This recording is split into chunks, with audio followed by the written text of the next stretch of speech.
Para perwakilan yang saya hormati sekalian, persoalan seterusnya ialah bersama-sama dengan DAP di sebalik pendirian UMNO sebelum ini, pendirian politik mestilah diasaskan kepada realiti politik. Ia mesti disesuaikan dengan keperluan dan kedinamikan semasa. Ya.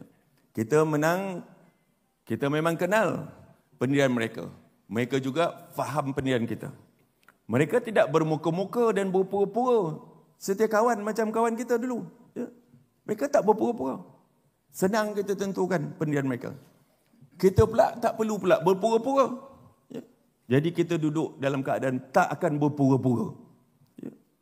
Kita buat hal kita, mereka buat hal kita, tapi yang penting we must manage this government of Malaysia untuk rakyat Malaysia yang kita cintai, saudara sekalian. Ya. Kita tahu siapa DAP, kita tahu siapa PKR dan amanah. Maka kita membuat keputusan berdasarkan pilihan paling sesuai untuk membolehkan kita mengurus perbezaan pada ketika itu. Tetapi jika kita dengan PN, kita hanyalah pemain ketiga yang berkongsi kepentingan demografi yang sama. Ini akan menyukarkan UMNO untuk mengurus segala perbezaan masa akan datang. Bayangkan, daripada 120 kerusi kita tanding, 74 kerusi kita kalah kepada PN.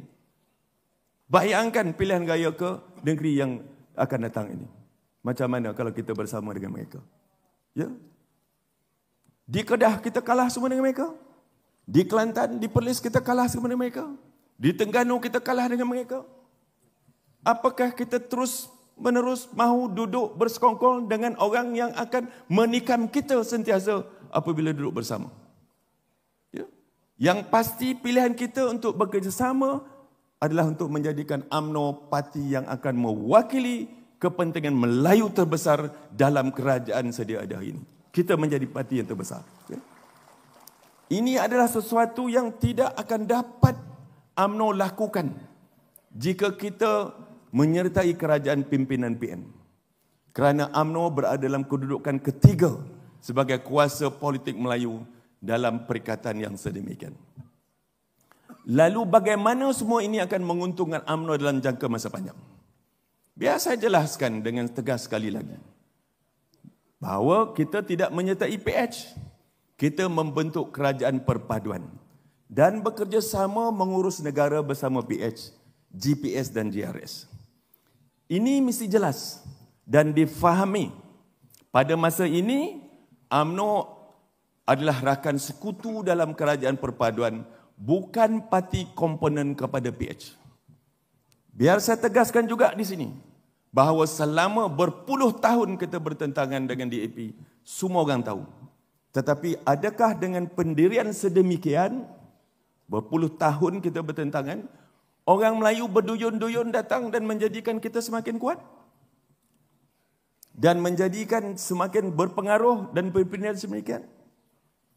Keputusan beberapa pilihan gaya umum yang lepas jelas menampakkan bahawa di sebalik cemohan dan tentangan kita kepada DAP, sokongan orang Melayu tak meningkat, malah merosot. Kerana faktor yang mendorong orang Melayu menyokong ataupun menolak kita ternyata bukan pendirian kita terhadap DAP. Sebaliknya ia bergantung kepada kemampuan kita UMNO meyakinkan orang Melayu bahawa kepentingan bangsa dapat diperjuangkan dengan lebih baik dengan UMNO. Termasuklah kerajaan yang kita pimpin itu bebas telus daripada rasuah dan tidak ada penyalahgunaan kuasa. Yang menjadi kayu ukur sokongan orang Melayu ialah integriti, takbir urus, kompetensi dan juga prestasi kita. Bukan kerana kita semata-mata menentang ideologi parti itu dan parti ini. Kedua, sokongan masyarakat bukan Melayu merosot dengan amat drastik semenjak beberapa pilihan raya umum yang lepas.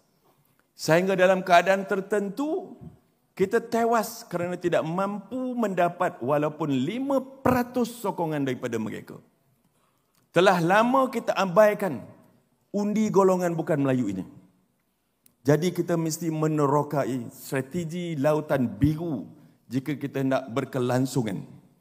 Kehilangan undi Melayu dan tiadanya undi bukan Melayu adalah resepi kematian UMNO. Saya ulangi lagi. Ya? Kehilangan undi Melayu dan tiadanya undi bukan Melayu adalah resepi kematian kepada UMNO.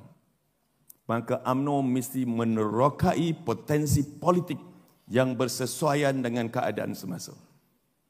Dengan pendirian UMNO yang kita ambil sekarang dalam menyokong penubuhan kerajaan perpaduan, mungkin akan membuka ruang untuk masyarakat bukan Melayu membina semula keyakinan kepada UMNO bahawa UMNO adalah suatu parti yang rasional, yang mengutamakan rakyat, yang mengutamakan perpaduan dan kepentingan nasional.